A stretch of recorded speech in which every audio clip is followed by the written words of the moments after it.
10 tanda-tanda kiamat besar yang disebutkan oleh Nabi SAW.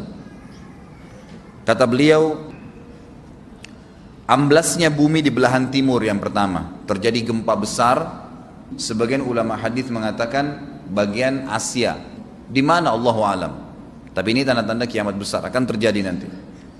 Kemudian terjadi lagi longsor bumi di belahan barat. Sisi barat bumi kita tahu wilayah Afrika dan seterusnya. Kemudian amblasnya bumi di Jazirah Arab. Ini yang dimaksud dengan amblasnya bumi, artinya longsor yang besar, yang sulit lagi untuk ditimbun, udah nggak bisa ditimbun, nggak bisa diperbaikin. Kalau di situ ada kota, ada kampung, pasti hancur udah.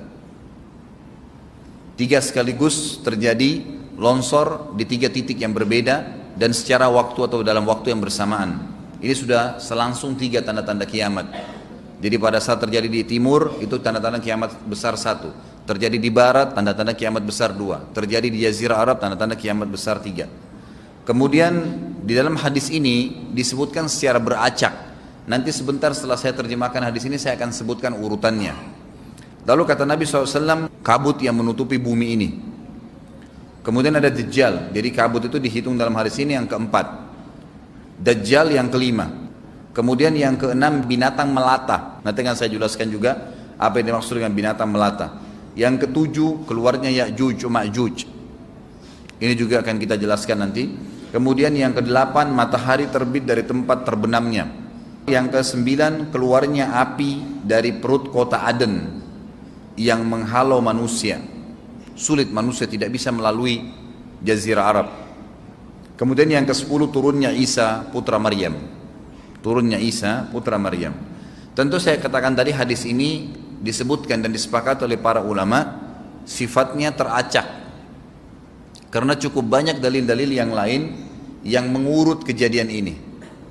Urutan yang pertama dari 10 ini adalah keluarnya Dajjal. Ini urutan pertama. Dajjal, jemaah sekalian, adalah diambil dari kata-kata Dajjalah yang berarti kekacauan.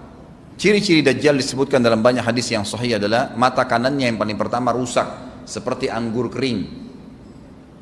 Kata Nabi SAW dalam hadis sahih, ketahuilah Dajjal buta mata kanannya dan Tuhan kalian tidak buta, karena dia akan mengaku sebagai Tuhan.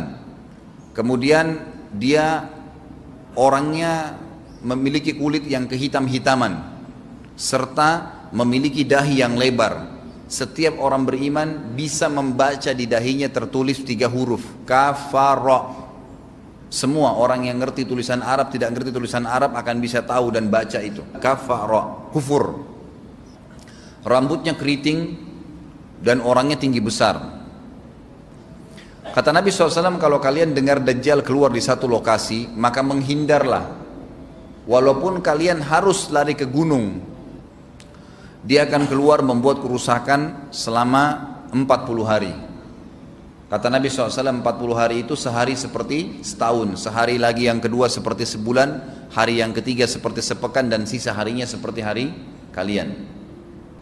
Dia akan keliling muka bumi semuanya, dan kata Nabi SAW, seluruh bumi ini akan dimasuki oleh Dajjal. Tidak tertinggal satu lorong, gang, jangankan kota atau desa, kecuali Dajjal akan masuk ke dalamnya, kecuali Madinah dan Mekah.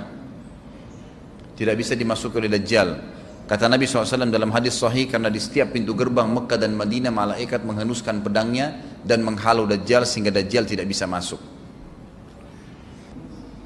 Pada saat dia tiba di Palestina, waktu yang bersamaan di kota Madinah berkecamuk. Kaum muslimin sepakat semua keluar untuk mengejar Dajjal dan membunuhnya.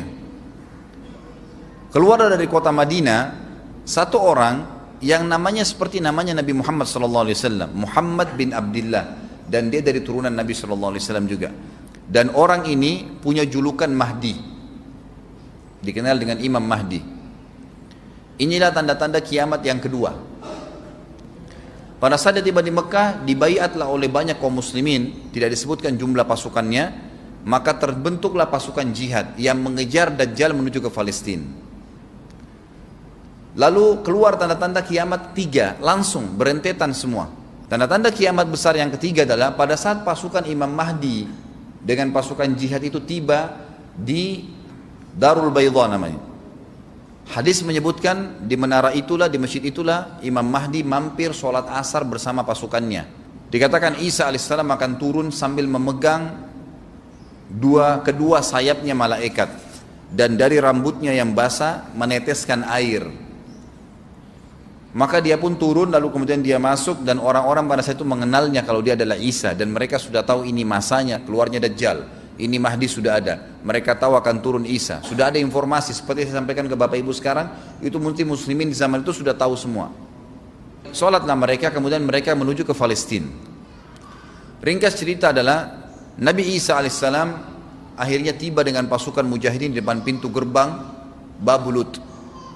Dajjal mengatakan, bukakan pintu gerbang, mereka tidak akan mampu melawan kita karena pasukannya mereka banyak memang. Maka Dajjal dengan sombongnya menunggu di depan pintu gerbang. Pada saat dibuka, Dajjal kaget melihat ada Isa alaihissalam.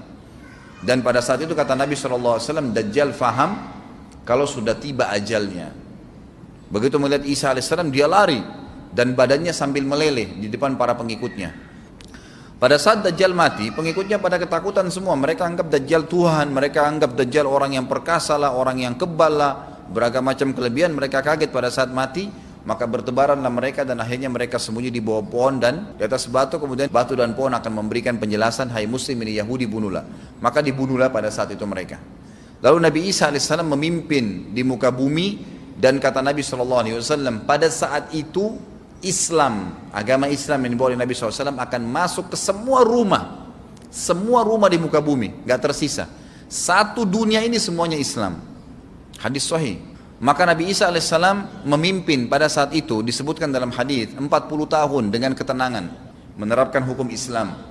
Semuanya beriman kepada Allah subhanahu wa ta'ala dan menjadi muslim.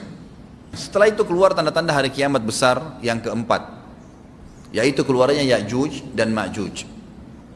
Nabi SAW sebutkan ciri-ciri mereka. Mata mereka sobekannya kecil sehingga mata mereka kelihatan seperti sipit, tapi bola matanya besar. Mereka memiliki rambut yang keriting dan mereka memiliki poster yang umumnya seperti poster manusia. Ada hadis yang berbunyi mereka akan mendatangi sebuah sungai, kalau tidak salah namanya sungai Tibria, airnya banyak mengalir. Kata Nabi SAW, mereka semua minum air sungai itu, dan yang terakhir dari mereka datang sudah nggak dapat air. Artinya air sungainya habis diminum. Bayangin berapa banyak jumlahnya itu. Pada saat itu Nabi SAW mengatakan, Allah berfirman kepada Isa, berkata, wahai Isa, aku akan mengeluarkan hamba-hambaku yang tidak ada seorang pun dari kalian bisa mengalahkannya, termasuk Isa alaihissalam, nggak bisa mengalahkan. Maka selamatkanlah dirimu bersama dengan pengikut-pengikutmu ke gunung Tur namanya. Jadi memang Ya'juj ini ciri khasnya, kata Nabi SAW, mereka memakan apa saja. Jadi bukan seperti manusia normalnya.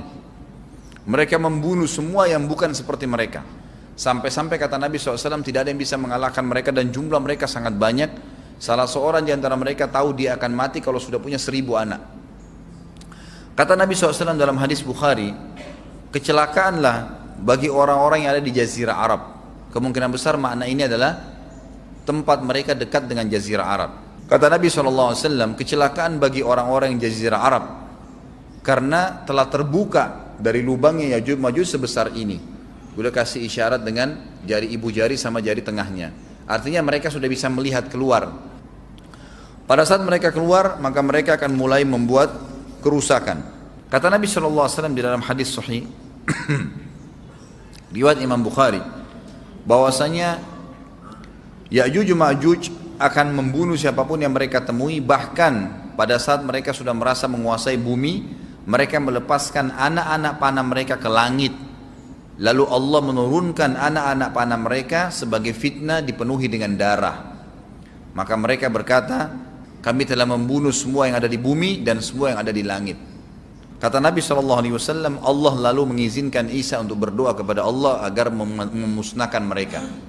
Maka Isa alaihissalam pun akhirnya berdoa, meminta kepada Allah subhanahu wa ta'ala agar mereka semua dimusnahkan. Maka pada saat itu pun Allah subhanahu wa ta'ala menurunkan kepada mereka hama. Sebagian hadis menyebutkan serangga kecil seperti cacing, banyak sekali yang menimpa tubuh-tubuh mereka. Setiap orang satu. Dan itu membuat mereka mati. Kemudian setelah itu Isa alaihissalam memimpin lagi di muka bumi sampai beliau meninggal. Setelah Isa alaihissalam meninggal, kembali lagi sebagian besar manusia berbuat kekufuran. Maka Allah subhanahu wa ta'ala keluarkan tanda-tanda kiamat besar yang kelima. Yang kelima ini adalah keluarnya hewan atau binatang melata. Binatang melata ini disebutkan dalam hadis yang sahih riwayat Bukhari, bahwasanya Allah SWT akan keluarkan, tapi tidak disebutkan dari bumi mana dia keluar. Dia akan keluar hewan melata yang bisa berbicara seperti manusia dan badannya dipenuhi dengan bulu. Allahu a'lam bagaimana. Kemudian dia datangi orang-orang yang kufur tersebut dan menasihatin dan mengingatkan mereka. Yang tidak mau beriman, dalam hadis dikatakan dicap oleh hewan tersebut. Allahu a'lam dicap seperti apa, sehingga ketahuan mana yang kafir, mana yang beriman. Terus dia keliling di muka bumi tapi tidak disebutkan berapa lama. Lalu kemudian Allah lenyapkan si dabbah ini. Kemudian datang tanda-tanda kiamat yang ke-6. Tanda-tanda kiamat yang ke-6, 6, 7, 8. Itu berentetan semua. Longsor besar di timur, di barat, dan di jazirah Arab. Ini tanda-tanda kiamat terjadi serentak. Sudah 8. Kemudian terjadi yang ke-9, keluarnya api dari negeri atau dari kota Aden. Kota Aden ini di Yaman ya.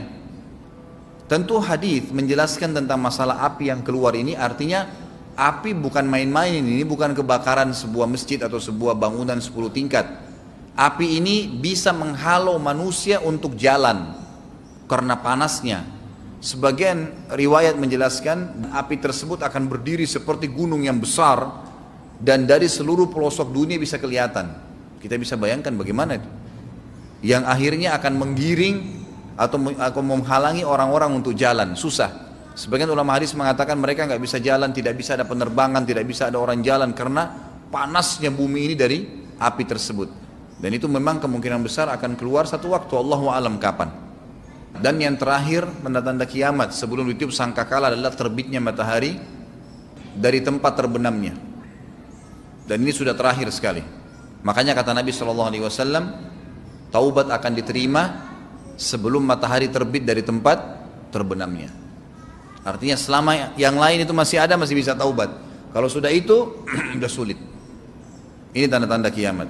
Sebagian ulama memasukkan tanda-tanda hari kiamat kecil, ada yang masukkan tanda-tanda kiamat besar. Ada dua hal. Yang pertama itu adalah keluarnya Dzu Suwakatain. Ada orang dari negeri Habasyah dikenal dengan Dzu Suwaka. Dzu Suwaka ini sak artinya betis. Diberikan julukan Dzu Suwaka karena betisnya sangat kecil. Orang ini Bapak Ibu sekalian, kata Nabi SAW, akan menghancurkan Ka'bah. Dan kata para ulama pada saat itu memang manusia sudah sunyi, nggak ada lagi yang datangin Ka'bah. Orang-orang sudah lalai gitu kan. Keluarlah orang ini. Makanya sebagian ulama masukkan dia tanda-tanda kiamat sebelum terbitnya matahari dari tempat terbenam. Ditambahkan ini yang ke-11 atau ini yang ke-10, terbitnya nanti kiamat yang ke-11. Kata Nabi SAW, dia akan mencabut batu-batu Ka'bah satu persatu sampai rata dengan tanah. Dan saya sedang dilihatkan oleh Allah sekarang bagaimana pada saat dia mencabut batu itu. Hadis sahih riwayat Bukhari Muslim. Yang terakhir, yang kedua, yang berhubungan juga dengan tanda-tanda kiamat, ada yang memasukkan kiamat kecil, tapi ini lebih dekat dengan kiamat besar. Orang yang terakhir meninggal itu adalah orang dari asli suku Madinah yang sedang mengembala kambing. Kata Nabi SAW, orang yang terakhir meninggal dari kalian kalangan manusia, semua orang sudah mati tinggal dia sendiri, tapi dia nggak tahu. Dia lagi mengembala kambing, kemudian dia masuk dengan gembalanya ke kota Madinah, ditemukan semuanya tidak ada kehidupan, nggak ada orang, nggak ada binatang, nggak ada apa-apa, tinggal dia sendiri. Pada saat dia meletakkan telapak kakinya di kota Madinah, maka pada saat itu dia meninggal. Dan inilah manusia terakhir meninggal sebelum ditiup sangkakala terakhir. Allahu a'lam.